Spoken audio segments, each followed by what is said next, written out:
project is very great for Region 2. As the starting of Region 2, Supenaam, I can tell you it's a big plus for the government, because I was so proud and I was so anxious to see this project the government have been doing for Region 2, and not for Region 2 alone, because persons that be coming to visit Region 2, like let us say visitors, you know, it's become like a tourist resort. And I'm so proud that that is being done there. That was Ms. Beatrice Mizahozo, just one of the many residents of Cameroon Supenaam Region 2 who are eagerly awaiting the completion of the Supenaam Waterfront Enhancement Project, a whopping $143 million undertaking, which is being done through a collaboration between central government and the Regional Democratic Council, RDC. In this week's Government in Action, we will take you for a look through the multi-million-dollar project and how it will significantly enhance not only the landscape of the region, but also augment the livelihoods of speedboat operators, vendors, visitors, and travelers.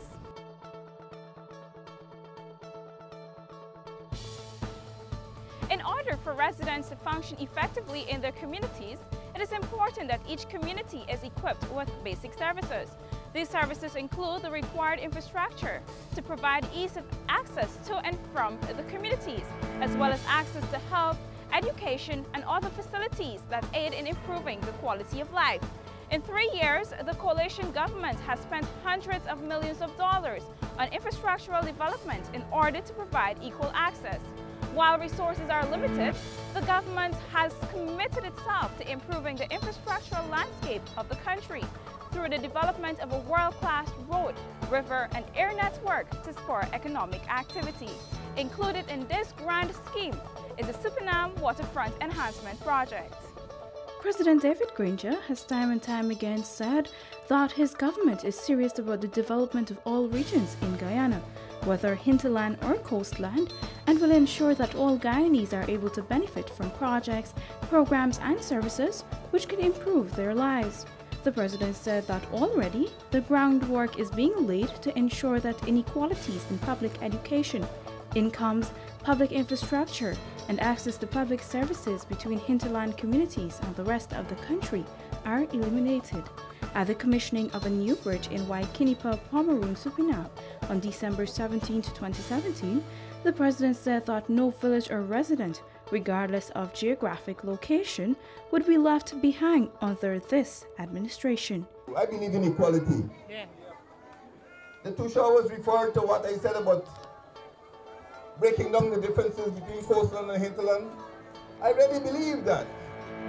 I believe that every Guyanese must have access to public services. And that is the basis of my belief in equality. I don't believe in bush, I believe in people. And you are people, that's what Lokono means. You are people. And whether you're living in Akiwini, or Kwakwani, or Oriala, you deserve to get access to government services. The President has said that ensuring that residents have access to these facilities is part of ensuring that Guyanese enjoy the good life.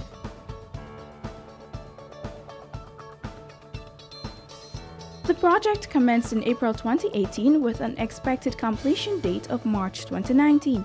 Senior Engineer of the River and Sea Defenses Department of the Ministry of Public Infrastructure, Mr. Jermaine Braffith, explained that the project has two major components. There's a flood protection infrastructure aspect, which will address the river defense along that section of the mouth of the Supenaam River, and which is what the Ministry of Infrastructure initially had envisaged would be implemented. But there's also a waterfront enhancement aspect that will see improvement of the waterfront within the project location, addressing matters such as improving the boat landing facility, organized vending units will be put in place, a waterfront promenade will be constructed. There will be additional amenities that will benefit the general public that is using that space, such as lighting, seating, We've also included in the scope the construction of a sanitary block. We felt that there needed to be some improved facility for usage in that respect. And a number of other amenities that are really geared to provide a more comfortable experience for the public using the area, and for those, of course, who are transiting the Essequibo River with speedboats. Mr. Braffith said that while the ministry would have initially focused on the river and sea defense aspect, collaboration was realized with the Ministry of Communities to fund the waterfront phase. So what we have is really a consolidated project that will address flood protection, but at the same time put in place a number of structural elements and amenities to improve the waterfront at the Supenaam River.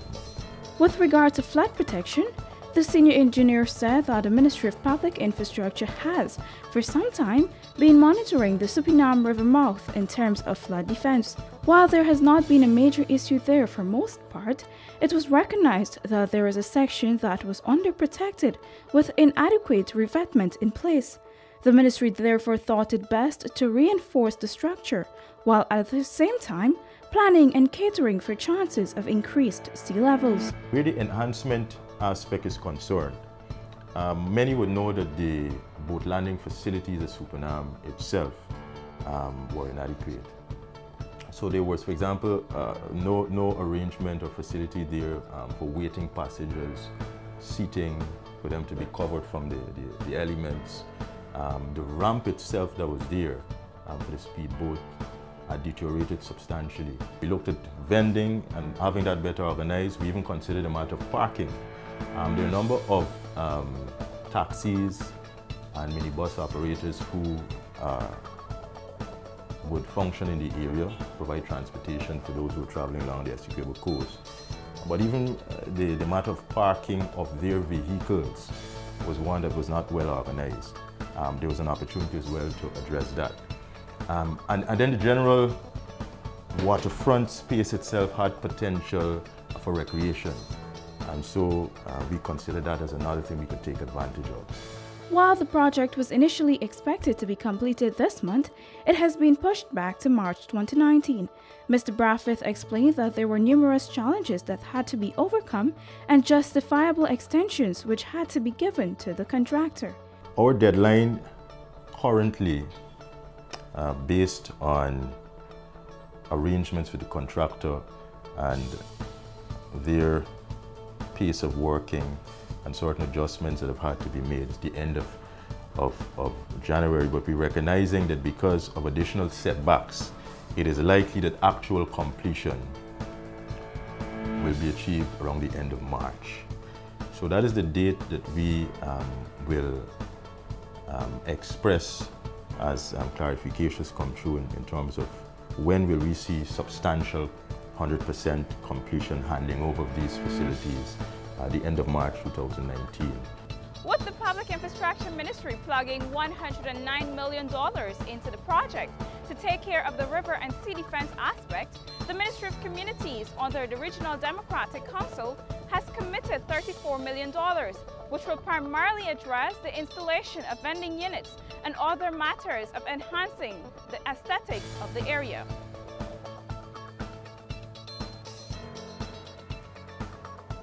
Newly installed Regional Executive Officer of the Pomeroon Supenaam, Mr. Dennis Herein, in an interview with the Public Information and Press Services Unit of the Ministry of the Presidency, said that the entire region is pleased to see the development that is taking place. He said that a coalition during its 2015 elections campaign had promised a better quality of life, and it is now being realized. And one would have been, among the many, is to really and truly enhance Pomeroon Supenaam. Why is it we are enhancing Pomeroon Supenaam? When you come from any part of any other region, once you come by speedboat, the first landing location to meet would be at the Supenaam Creek. The project will see 12 vending units installed, each divided into 2, bringing it to a total of 24 available spaces. There are also an additional 4 units that would be constructed in different designs to house an information center for tourists and other businesses such as salons and barbershops. Mr. Jagran said that this aspect of the project will significantly bring order to vending while enhancing the aesthetics of the area. What previously happened or obtained around this area, that the persons here were in shabby looking shacks, so to speak. And that is not presentation that this government wants to happen. And so what we are making these structures here to benefit the vendors who would have been here. Each of those would be divided into 2 parts. And so people are not only going to be more comfortable, but the presentation is going to send a message that Region 2, Pomeroon Supenaam, is sending a message across this country that we are prepared for tourism. Vendor Ms. Anita Thomas said that she's pleased that consideration has been given for the installation of vending units, as it will bring tremendous benefits not only to all vendors, but will also ensure that the economic landscape of the entire region is realized. I welcome it with a good heart. I'm glad to see that our waterfront in front Good Hope area is getting a great improvement. By selling business, for me, getting more tourists to come mean more business for me. My business will be able to expand. I will be in a better style, a more equipped part to work and to handle myself somewhere where customers will come and sit down, relax and enjoy. Besides this now, we also have a seat at the waterfront so they could come and get a good view of Good Hope. Instead of coming and rushing through, we could get them to spend more time here with us in Good Hope. And for me, it's not just the stand them out here will be benefiting. We have the hotel, we have the supermarket, we have the other shop in the area. So for me, this project is not just boosting us out here, but our entire community. With plans in train to also establish a new and improved speedboat facility, boat operators too are welcoming the project as they believe it will help their business to grow and thrive. In addition to being powered by renewable energy, the facilities will also cater to persons with disabilities and special needs. Mr. Comrade Baird, the owner and operator of a speedboat plying the Parika to Supenaam route, said that he is looking forward to seeing his passengers travel in comfort. He also said that he is pleased that the government is advancing works in every region and no group is being left out. I'm happy for the project. I'm happy for the people who live in this area. I'm happy for tourism because whenever people come to this country, Supenaam is the gateway to Essequibo. So when you look at the gateway to Essequibo, you must understand what you're going to meet there. It's good for the speedboat also because we'll be given the facility that we need. Because we asked so long for this facility, and now that it's come on stream, we're happy for it.